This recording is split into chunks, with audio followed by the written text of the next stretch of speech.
Magandang araw po sa inyo mga kaibigan, mga kadikitan, mga followers, mga kadikitang katamsakan po natin. So, ito po, magpiprepare po tayo ng ating gulay na laing, mga kaibigan. So, magpapasalamat na din tayo sa lahat ng mga nandiyan at kumakaway at sumusuporta sa atin. Marami pong salamat. Ito po ang ginagawa namin na paggawa ng mga pang-frame namin or ganitong simpleng 13 minutes na video mga kapatid is mixture o pa kung ano man ang daily life happening sa aming mag-asawa and then sa buhay ni Gabs Mix Vlog mga kaibigan. Tapos sinishare na lang din natin and then nire-record natin para kahit pa paano mayroon na-fill upan natin or na ilalagay natin sa ating YT channel and improve natin ang WH and updates ng ating mismong YouTube channel mga kaibigan. So, makikita niyo yung proseso. Ang pagdalaing po, kagaya sa amin is binabalatan pa yung pinakapuno niya talaga dahil medyo yung nakuha namin is malalaki pa. So, ano siya, mas makalikot. Maraming kuputing-tingin ba? So, ang gagawin namin dito, simpleng pagluluto lang naman namin is gagayatin namin, babalatan lahat, i-chop siya ng maliliit, and then, yun nga, si GPC ay bumili na sa labas ng gata, and then yung, ang pinakasangkap namin dito is yung alahati or yung isang pirasong natira sa amin na inihaw na bangos. So, ang inihaw na bangos po ay gagayatin din na maging maliliit, tapos ipang sasahog namin sa namin sa laing mga katamsakan. So, ayan nililinis din namin ng maigi. Ang gulay po na ito ay galing din sa kaibigan ng GPC nung pumunta siya doon sa bundok. Humingi siya ng gulay tapos ayan, inuwi niya dito tapos sabi ko bukas na lang or pag may oras na lang tayo. So si GPC is marami din ang ginagawa dyan. So antimano dyan na nasa nasa tanghaling tapat na kasi mahabang oras ang pag-prepare ng laing mga kaibigan. So last chatter din ni Sir Jun or premiere din, andyan kami. Tapos yung PC namin is niresit pa niya dahil papalitan ng mga ng mga ninja yung mga wino-workout namin yung iba. Tapos kiniklear watchlist muna namin para lahat po ng pupuntahan ng mga yan is na i-record namin po. So tuloy-tuloy lang ang pag-improve or pag-aaral namin. So ngayon parang back to zero kami or panibagong pag-aaral dahil yung minamatsaga namin yung paano ba yung movement or galawan sa sasabay sa team mga kaibigan. So commonly ang nararanasan namin is yung hindi tumatalon. Pag mayroon na ganggaan sana yung nalaman namin na mayroon nang nakalagay na listahan na playlist na tatalon-talon. So hirap siya. Hirap po ang aming PC. Madalas namin na-experience ang hindi na tumatalon. So kailangan talagang bantayan ng bantayan. Kaso in the long run mga kaibigan is hindi talaga bawa natapat yung kasi tayo hapon hanggang gabi.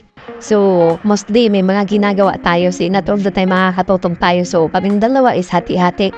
I-check mo nga yun. Baka hindi tumalun yun. Ganon.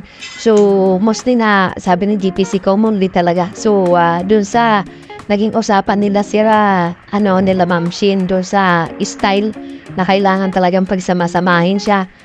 So, lang din namin na sabi namin mas maigi talaga buuin din yung mga premiere and then ibukod din yung mga play videos. So para sa akin suggest namin ng dalawa, i-share din namin ang idea namin na mas maganda-ganda yung unahin yung friend kasi yun ang importante.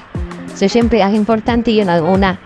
Tapos pangalawa, kailangan ang hindi maipiktuhan na hindi maputol tumalon yung frame kasi napaka-importante pong may tao dun sa loob. Kung lang yun ang hindi tatalon, maapektuhan talaga yung kasunod kasi mawawalan po ng tao yun dun. So pangalawa yung nakikita namin yung kaya kami nag-fix ng 13 hours para hindi na magpatong-patong yung haba kasi minsan napapansin namin gaya ng sinasabi nila is Yung kasunod, ando na yung mga tao. Yung kasunod, yung iba wala pa. So, dahil sa oras din siguro at sa harang, hindi makatalon-talon siya. So, maya-maya pa or after papansin namin, maya-maya pa siya bubuo. Pero okay lang din yun. Mas maigigi din. Basta ang importante lang, tumuloy ang pagtalo ng mga natin. So, okay lang naman siguro kung para sa amin ang suggestion is mas magandang ihuli yung mga play video. Kasi yung play video po, di man natin ma-perfect o hindi man ma-perfect yung playlist na yan. Hindi man tumalon, okay lang. Kasi pwede mo mahabol. Kasi ang Premiere pag i-play mo, wala na, hindi na mawala yung hinahabol natin sa Premiere na yon. Halimbawa, yung importante kasi yung tao na actual na nandun. Hindi na siya mahabol kasi tapos na ang Premiere. So, ang play videos mahabol mo. Kasi hindi naman importanteng makakaway-kaway ka sa loob kasi hindi siya yung natural na video siya. So, ang unang-unang iniisip namin, kailangan ang pinaka-importante sa dalawa, yun ang mauna. Kasi in case man tumalon man sa pangalawa or hindi man tumalon doon sa mga play videos, mahabol po natin. Makikita natin doon sa pag nagagawa na tayo ng resibo na, ay, hindi na to. So, pwede mong i-play pa rin siya ulit para mahabol mo po ang WH no play videos na yun. So, sa amin lang naman, ay yun lang naman, may kami. Wala naman akong maisip na maikwento dito sa paggagayat. Sabi namin, lagi namin pinag-uusapan kasi kami, learning pa kami, parang panibagong sistema na naman, parang panibagong aalisin namin yung nakagawian namin, yung mga pagpiprem-prem namin, yung bihira lang kami, selected lang ang dinidikitan namin, kung sino lang ang dumidikit, pabaguhin na natin yan, kasi syempre nasa loob na tayo ng isang frame na may mga rows. So, nagkukopya naman namin ang mga bagay na kailangan, mga hindi pwedeng gawin, itatry namin gawa. So, hopefully, may mga tao kaming tatanungin dyan, yung mga tingin namin medyo okay lang tanungan, kung tama ba ito, okay ba ito, nasit na ba, tama na ba siya, paano ba ang gagawin pag ganito, paano yan, nagkamali kami, paano yan, hindi po tumalon, paano po namin gagawin yun, paano po namin ba, kasi mapinalty. So, inaaral din namin kasi paiba-iba pala, mayroon palang admin for the week, ganun pala yun. So, sabi namin another na naman, hindi tayo marunong yan. Pero, dahil medyo gamay na tayo, konti na lang na-adjustin natin. So, mostly, may talaga. Sana hopefully, yung mga matchat namin, lagi lang kaming magamasid sa ginagawa naming playlist. Ang sabi ko kay Ma'am Gabs, ang sabi ko kay DPC, masdan lang muna natin. Huwag muna tayo mag-send ng resibo.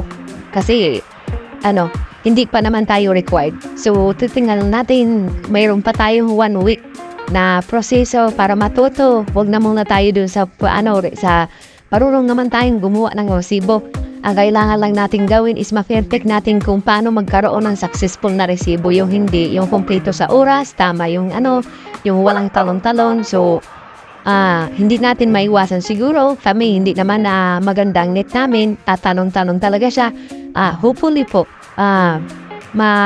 paunti-unti, hindi mawawala sa aming mag-asawa ang magtanong sa mga maling ginagawa namin. Si GPC naman, andyan naman, nag-aaral na naman siya sa panimula. Ako naman is gagawa lang ako ng video, tapos siya naman ang bahalang mag-edit po. So, kung yung kailangan o sana po maging hanbawa may mali kami, ang ginagawa lang po namin ngayon is practicing. So, kung may mga mali kaming ginagawa, sana po ma-advisean kami agad para maagapan agad namin yung mali na yun na hindi na namin maulit. So, open lang ang iniisip lang namin. Sana pag may matanungan kami, yung mga gamay na yung ganyan, yung mga basic na hindi siya masyadong mahirapan kami na makuha agad namin. Kasi si GPC medyo may kaanuhan din yan. May kamalmalan din ba? Yung hindi rin marunong minsan sumunod. Which is nahihirapan siya doon. Kasi minsan mali yung minsan namin misinterpret niya yung mga bagay-bagay. Minsan mali yung pagkakasunod niya. Magkakaintindi niya pa. So, pero gusto niya rin namang mag-learning, matuto. So, hopefully, matulungan niyo kami paminsan-minsan sa mga namin. Sana po lagi lang po kayo nandyan. Sana po maging successful and mag-grow tayo kasama ang buong team. Andito lang naman kami na ipapakita naman namin ang pagiging active namin, na ano naman namin ang na nababalansin naman namin kahit paano. So ngayon, kailangan talagang may let go sa mga ginagawa namin, and then ma-improve namin na kailangan naming ma-maintain yung pagsasamahan, and then pag-grow nga. So magbabawas kami ng sistema dahil may darating na bagong sistema. So para po ito sa YT natin, and hopefully ang impact po nito is tatama mismo doon sa mga revenue naming mag-asawa, kasi syempre ang pinaka talaga natin dito is magkaroon ng benefits na maayos, magkaroon ng revenue ng maayos, magkaroon po tayo ng maging kapakinabang po ang pag-edit, pag-effort, pag-video, oras na nilalaan natin. Sana po maibalik yun, or makita naman natin ang kunting improvement sa ating mga YT mga kabri. So sana nandyan lang kayo, sana lagi kayong open para mapagtanong namin. Shout out sa ating mga friendship dyan, mostly yung iba hindi pa namin masyadong kilala. Maraming mga sanga-sangang YT channel. Ang alam na namin na sila Sir Dennis, Ma'am Shenry, yan sila Lynn SG Life, si Ma'am Bing, ayan sila OGB, Just Elise, ayan ang mga medyo ginaano pa namin, talagang kilala pa namin si Sir Yun Vocabertimatic na yan. So tuloy lang kami. Kung ano man ang kulang, sana po maturo namin nga, ito yung tama DPC, ito yung mali, ito yung huwag mong tuloy, sablayan gaps, sabihan mo si DPC ganito. Marami ang may encounter pa namin. So back to zero nga. So antimano, bawat daan na mali, sana andyan kayo para itayo kami. Bawat pagkakadapa sa maling bagay na ginagawa, sana kahit bigyan nyo na lang kami ng tukod para makatayo ulit at makapag-tuloy sa journey natin sa mag-improve, and then hopefully soon maging kapakinabang ang maging gagawin natin.